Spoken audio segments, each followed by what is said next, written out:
For advertisement, call 8125893028. Our Gmail maxtvtelugu@gmail.com. Max TV భక్త మహాశయులందరికీ నమస్కారం అండి. మనము ఈరోజు ఒక విష్ణు సహస్రనామం చదివితే ఎంత పుణ్యం వస్తుంది అనే విషయాన్ని ఒక కథ రూపంలో చెప్పుకుంటున్నామండి. అందరూ వినాలి. నచ్చితే మీరు కూడా తప్పకుండా రోజు విష్ణు సహస్రనామ పారాయణాన్ని చేస్తూ ఉండాలండి. నచ్చకపోతే కూడా చేయండి, తప్పలేదు. స్వామివారి యొక్క అనుగ్రహం మీ అందరికీ కలుగుతుంది. అదేవిధంగా శ్రావణ మాసంలో విష్ణు సహస్రనామ పారాయణం చేస్తే చాలా మంచిది. ఆ స్వామివారి యొక్క అనుగ్రహం కూడా కలుగుతుంది. కాబట్టి అందరు కూడా ఆ విష్ణు సహస్రనామ పారాయణాన్ని నిత్యము కాకపోయినా కనీసం వారంలో ఒకరోజు చదవడమైనా, చదవలేకపోతే వినడమైనా చేస్తే మంచిదండి. అయితే ఈ విష్ణు సహస్రనామంపై ఒక కథ చెప్తున్నాను, అందరు వినండి అమ్మా. ఒక ఊర్లో ఒక అతను ఉండేవాడండి. చాలా పేదవాడండి. అతను ఎంత పేదవాడైనా కూడా భిక్షాటన చేస్తూ జీవిస్తున్నా కూడా అతను నిత్యం కూడా 3 పొద్దులకు కూడా విష్ణు సహస్రనామ పారాయణ చేయకుండా బయటికి వెళ్ళేవాడు కాదు. ఉదయం లేవగానే విష్ణు సహస్రనామ పారాయణ చేసి 3 వెళ్ళి భిక్షాటన చేసేవాడు. ఆ తర్వాత మళ్ళా మధ్యాహ్నం పూట పారాయణం చేసేవాడు. మళ్ళీ సాయంత్రం స్నానం చేసుకొని ఆ విష్ణు పారాయణం చేసి మళ్ళీ 3 గృహాలకి మాత్రమే వెళ్ళి భిక్షాటన చేస్తూ ఆ భిక్షాటన చేయగా వచ్చిన ధనంతోనే ఇంటిని పోషిస్తూ ఉండేవాడు. ఇలా అతని జీవితము అలా వెళ్తూనే ఉంది. పిల్లలు పెద్దవాళ్ళు అయిపోయారు. అలా పెద్దవాళ్ళు అయిపోయినా కూడా అతను అదే విధంగా చేస్తున్నాడు. కానీ అతని భార్య మాత్రం పరమగయ్యాలి, అక్షర జ్ఞానం లేదు. ఆమె నిత్యము కూడా ఆ వ్యక్తిని దూషిస్తూనే ఉండేది. వ్యక్తిని దూషిస్తూ ఉండి, ఏమయ్యా నువ్వు ఎప్పుడైనా కష్టపడితే కదా మన ఇల్లు గడిచేది, చూస్తుండగానే పిల్లలు పెద్దవాళ్ళు అయిపోతున్నారు, వాళ్ళ చదువులు ఎలా, మన ఇల్లు బాధ్యత ఎలా, మనకు ఉండడానికి ఇల్లు లేదు, ఈ పూరి గుడిసెలోనే మనం ఉంటున్నాము, నువ్వేమో ఎప్పుడు చూసినా అదేదో బుక్ పట్టుకుంటావు, ఆ విష్ణు సహస్రనామం అంటావు, ఎప్పుడు చదువుతూనే ఉంటావు, నీకు ఇంకేం పని పాట లేదా, అది వదిలేసి ఏదైనా చెయ్యయ్యా బాగుపడతావు జీవితంలో అని అంటారు. కానీ భార్య ఎన్ని తిట్టినా కూడా అతను ఆ విష్ణు పారాయణాన్ని ఆపకుండా నిత్యం అదే చేస్తూ ఉండేవాడు. అయితే అలా చేస్తూ ఉంటే ఒకరోజు ఉదయమే లేచి తలంటు స్నానం చేసుకొని అతను ఆ నిత్య కార్యక్రమాలన్నీ కూడా నెరవేర్చుకొని స్నానం చేసుకొని ఆ విష్ణు పారాయణ మొదలుపెట్టి చదువుతుండగా మధ్యలో భార్య వచ్చి అతని యొక్క ఆ పారాయణ బుక్కుని తీసుకొని, నీకు ఎన్నిసార్లు చెప్పినా బుద్ధి జ్ఞానం లేదా, ఆ విష్ణుదేవుడు మనకు వచ్చి నీకు కాపాడతాడా, నువ్వు కష్టపడితే మనం బతుకుతాము, విష్ణుదేవుడు ఎప్పుడు నిన్ను కాపాడలేడు అని చెప్పేసి నానా విధాలుగా దూషిస్తే, కాదే నీకు తెలియదు, విష్ణు పారాయణం చేస్తే ఎప్పటికైనా మనం స్వర్గం చేరుకుంటాము, కాబట్టి విష్ణు పారాయణం చేయాలని ఎన్ని విధాలుగా చెప్పినా కూడా భార్య వినదు. అయితే ఒకటి చెప్తానయ్యా, సరే నువ్వు విష్ణు పారాయణం అంటున్నావు కదా, ఆ ముందు మన ఇంట్లో ఆ గోడ పైన ఆ ముందు 2 వాక్యాలని రాయు అని అంటది విష్ణు పారాయణం. సరేనని చెప్పి విశ్వం విష్ణుం అని రాస్తాడంట. విశ్వం విష్ణుం అంటే ఏంటయ్యా అని అంటదంట. అంటే ఈ విశ్వమంతా విష్ణువే అని చెప్తాడంట. ఏం చెప్తున్నావు, నీకేమైనా తలా తోక ఏమైనా ఉందా? విశ్వమంతా విష్ణువైతే నువ్వు రోజు కష్టాలు పడుతున్నావు, రోజు తిండిలాగా ఇబ్బంది పడుతున్నావు, రోజు 3 వెళ్తావు భిక్షాటనకి, వాళ్ళు వేయకపోతే మనం బస్తులే, వాళ్ళు వేస్తే మనం తింటున్నాము తప్ప నీకేమైనా ఉందా? విశ్వం విష్ణు విశ్వం విష్ణు ఏమొస్తుంది? విశ్వంలో విష్ణువే లేడు, ఆ విష్ణు కొట్టే, విశ్వం ఉంది కానీ విశ్వంలో విష్ణు లేడు, నీవు అక్కడికాడే విష్ణు ఉన్నాడు, నువ్వే చదువుకో అని చెప్పేసి విష్ణువు కొట్టేమంటుంది.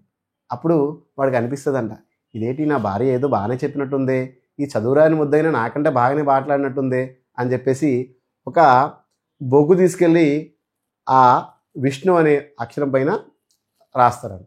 రాయగానే ఇలా రాసాడలేదో విష్ణు ముఖం పైన ఒక సగభాగం మొత్తము ఆ విష్ణుదేవుడి నల్లగా మారిపోతుందంట. నల్లగా మారిపోగానే పక్కనే అమ్మవారు విష్ణుదేవుని అడుగుతుందంట, ఏమయ్యా నీ ముఖం మొత్తం నల్లగా ఉంది అని నవ్వుతుందంట. నవ్వితే, లేదు ఇదంతా నాకు ఒక భక్తుడు కలిగించిన పుణ్యమమ్మా, అందుకే నాకు ఇలా జరిగింది, నా ముఖం ఇలా నల్లగైంది అని అంటాడు. నల్లగైందంటే ఏమైంది అని అంటే, అతడు పూర్వకాలంలో ఏదో చిన్నతని తప్పులు చేశాడు కాబట్టి అతనికి లక్ష్మీదేవి యొక్క అనుగ్రహము లేదు, కాబట్టి ఇన్ని రోజులు కలగలేదు అని అంటే, అప్పుడు అమ్మగారు అంటదంట, నువ్వు ఏదైనా చేయగలుగుతావు కదా, మరి అసలు అన్ని బాధలు పడుతున్నారు కదా, వాళ్ళకి అనుగ్రహం కలగాలి కదా, వాళ్ళకి విరక్తి వచ్చేస్తుంది కదా అంటే లేదు లేదు అని అంటాడు. లేదు లేదంటే ఆమె ఏమంటదంట, ఇట్టి పరిస్థితుల్లో వాళ్ళకి ధనాన్ని కలిగించంటే అప్పుడు విష్ణుదేవుడు అంటాడంట, సరేనే నువ్వు చెప్పావు కదా, నేను వెళ్ళి వాళ్ళకి ధనాన్ని ఇచ్చి వస్తానని చెప్పేసి భూలోకానికి వచ్చి ఆ ముఖానికి అదే బొగ్గు రాసిన ముఖానికి ఒక గుడ్డ కప్పుకొని ఆ పేదవాడి ఇంటి దగ్గరికి వచ్చి తలుపు తడతారంట. తలుపు తడితే భార్య తలుపు తీసి, ఏమయ్యా భిక్షాటన చేసుకునే వాళ్ళకి ఇక్కడ భిక్ష ఎక్కలు ఏం లేదు, మా ఆయనే ఒక భిక్షాటన చేసుకునేవాడు, మేము భిక్ష ఏం పెట్టలేము, వెళ్ళిపో అంటదంట. లేదమ్మా లేదు, మీ ఆయన నా దగ్గర చాలా ధనము, మీ ఆయన దగ్గర నేను చాలా ధనాన్ని అప్పు తీసుకున్నాను, అది ఇద్దామని వచ్చాను అని అంటాడంట. నువ్వేమైనా మాట్లాడుతున్నావు, ఏమైనా నీకేమైనా ఉందా? మా ఆయనే రోజు భిక్షాటన చేసుకొని జీవిస్తాడు, ఎవరైనా భిక్ష వేయకపోతే మేమే పస్తులుంటాము, నువ్వేం మా ఆయన అప్పు ఇస్తానంటున్నాడు, ఎవరినో చూసి ఎవరో అనుకుంటున్నావు, తప్పు పట్టినట్టున్నావు, వెళ్ళిపో అని చెప్పేసి మళ్ళీ తలుపేస్తుందంట. మళ్ళీ తలుపు కొడతారంట. లేదమ్మా మీ ఆయనే, నేను చాలా అప్పు తీసుకున్నాను, చూడు తెచ్చాను, ఆ ధనగారం మొత్తం మీదే, తీసుకోమ్మా అంటదంట. లేదండి మీరు ఏదో తప్పుగా ఆలోచిస్తున్నారు, మా ఆయన కాదు, మా ఆయన ఈ ఊర్లో భిక్షాటన తీసుకుంటూ మేము చాలా కాలం నుండి ఇక్కడే జీవిస్తున్నాము, మా ఆయనకి ఇంత ధనము కలిగే స్తోమత లేదు అని చెప్తుందంట. అయినా కూడా ఆ విష్ణుదేవుడు ఎంత చెప్పినా వినకంట ఆమెకు చెప్తే, అయితే సరే నేను ఈ ధనాన్ని తీసుకుంటాను, మరి ఎవరిచ్చారంటే ఏం చెప్పను అని అంటే, ఒక అతను ముసుగు కట్టుకొని ఒక సైడ్ మొత్తం బొగ్గు రాసుకొని వచ్చాడు అని చెప్పు, మీ ఆయన గుర్తుపడతాడు అని అంటాడు. అయితే సరే అని చెప్పేసి మొత్తము ధనాన్ని తీసుకొని ఇంటి నిండా నింపుకొని ఇంటినంతా అలంకరించి ఆ ధనంతో ఆమె బంగ్లాలా తయారు చేస్తాడు. ఆయన సాయంత్రం భిక్షాటన చేసుకొని వస్తాడికి ఒక్కసారిగా ఇది మా ఇల్లేనా ఆశ్చర్యం కలిగి వెళ్ళి చూసేసరికి భార్య ఇతను చూస్తాడికి భార్యను కూడా ఈడు గుర్తుపట్టడు. భార్య కూడా గుర్తుపట్టని పరిస్థితిలో నగల ఆభరణాలతో దగదగా మెరుస్తుంటుంది. అయ్యో ఇది మా ఇల్లు కాదేమో అని వెళ్ళిపోతుంటే, ఏమండి ఎటు వెళ్ళిపోతున్నారు, రండి మన ఇల్లే ఇది, ఏమే నీకేమైనా పిచ్చి పట్టిందా, ఎక్కడైనా దొంగతనం చేసావా, ఇదంతా ఏంటి, ఈ నగలేంటి, ఈ నాణ్యాలేంటి, ఈ చీరలేంటి, ఇవేంటి, నువ్వు ఎలా ఉన్నావు ఏంటి అని అంటే ఆమె అంటదంట, లేదండి మీ స్నేహితుడంట ఎవరో, మీరు ఎప్పుడో అతనికి అప్పుగా ఇచ్చారంట కదా, ఆ ధనమంతా తీసుకొచ్చి నీకు ఇచ్చాడు, నీకేమైనా పిచ్చి పట్టిందానే, జీవితాంతం నాతోనే ఉన్నావు కదా నువ్వు, నేను ఎప్పుడైనా సంపాదించానా, నాకు ఇంత ధనం ఎక్కడి నుంచి వస్తుంది, పరుల సొమ్ము పాపమే మనకొద్దు అని అంటే, లేదండి ఈ విషయాన్ని నేను అతనికి కూడా తెలియజేశాను, కానీ అతను వినకుండా నా కాడే పెట్టి వెళ్ళిపోయాడు, మీకు చెప్పాడు కూడా, ఒక ముసుగు కట్టుకొని ఒక సైడ్కి బొగ్గు రాసుకొని ఉంటాను, నది ఒడ్డులో ఉంటాను అని చెప్పాడు. ఆ బ్రాహ్మణుడు ఆలోచిస్తారంట, ఏంది ముసుగు అంటున్నాడు, బొగ్గు రాసుకున్నాను అంటున్నాడు అని అంటే, పొద్దున్న విషయం గుర్తొస్తుంది ఆ బ్రాహ్మణుడికి. ఏమని, అయ్యో నేను విష్ణు ముఖం పైన బొగ్గు రాశానే అనే విషయం గుర్తుంచుకొని, అయ్యో ఆ విష్ణుదేవుడే సాక్షాత్ వచ్చి నాకు ఈ ధనాన్ని సమర్పించాడు అనుకొని అతని భార్యను పట్టుకొని, నువ్వు ఎంత పుణ్యం చేసుకున్నావే, నేను నిత్యము పారాయణం చేస్తున్నాను, నువ్వు మాత్రము వింటూనే ఉన్నావు, నేను నిత్యం చదువుతున్నాను, నువ్వు మాత్రం నన్ను తిడుతూనే ఉన్నావు, కానీ నీకు మాత్రం విష్ణుదేవుడి యొక్క అనుగ్రహం కలిగింది, నాకు మాత్రం కలగలేదు, ఎంత పుణ్యాత్మనాలే, ఎన్నో జన్మలు పుణ్యం చేసుకుంటావు నువ్వు, ఆ విష్ణుదేవుడి అనుగ్రహము నీకు కలిగింది అనుకొని అతడు దుఃఖిస్తూ ఇక్కడే ఇటు సైడ్ వెళ్ళాడంటే, ఇటు సైడ్ ఈ నదీ మార్గానికి వెళ్ళాడని భార్య చెప్పగానే అలా వెళ్తాడు. వెళ్ళి అక్కడ ఆ నదీ మార్గం చూస్తే ఎవ్వరు కనిపించదు, అక్కడే కూర్చొని చాలాసేపు దుఃఖిస్తే అప్పుడు విష్ణుదేవుడు అతనికి అనుగ్రహించి, పోయి ఈ జన్మలో నువ్వు చేసిన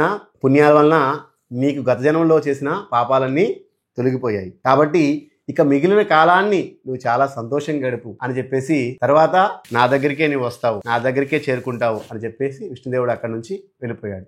అప్పుడు ఆ భక్తుడు చాలా సంతోషించి ఆ విష్ణుదేవుడు ఇచ్చిన ఆ యొక్క మొత్తం ధనాన్ని ఒక ఆశ్రమంగా నిర్మించి అందులో నిత్యం అందరికి కూడా విష్ణు పారాయణం చేయడము మొదలు పెడతాడు. అలా కొంతకాలం జీవించి చివరికి ఆ భక్తుడు విష్ణుదేవుడి దగ్గరికి వెళ్ళిపోతాడు. కాబట్టి ఎవరైతే నిత్యము విష్ణు పారాయణం చేస్తారో వాళ్ళకి ఎప్పటికైనా విష్ణుదేవుడి యొక్క అనుగ్రహం కలుగుతుంది. అదేవిధంగా వారు చివరికి స్వర్గానికి కానీ ఆ విష్ణుదేవుడి దగ్గరికి కానీ వైకుంఠానికి కానీ వెళ్తారండి. కాబట్టి ప్రతి ఇంట్లో పిల్లలకు కానీ పెద్దవాళ్ళకి కానీ ముసలి వాళ్ళకి కానీ అందరికి కూడా విష్ణు పారాయణాన్ని చేయమని చెప్పండి. ఒకవేళ చదువు రాకపోతే ఈ రోజుల్లో ఫోన్లు టీవీలు అన్నీ ఉన్నాయి కాబట్టి వినిపించండి, వింటే కూడా చదివినంత పుణ్యము వస్తుంది. కాబట్టి విష్ణు పారాయణం యొక్క ఈ గొప్పదనాన్ని మీకు నాకు తెలిసిన చిన్న కథలో తెలియజేశాను. ప్రేక్షకులందరికీ ధన్యవాదాలు. మనము ఇలాంటి కథలు ఇంకా ఇంకా ఇంకా చెప్పుకోవాలనుకుంటే మా మ్యాక్స్ టీవీని మీరు సబ్స్క్రైబ్ చేయాలి, లైక్ చేయాలి, షేర్ చేయాలండి. అలా చేస్తే మనం ఇలాంటి కథలు ఎన్నో చెప్పుకోవచ్చు. కాబట్టి అందరు కూడా తప్పనిసరిగా మా టీవీని సబ్స్క్రైబ్ చేయండి. నమస్కారం.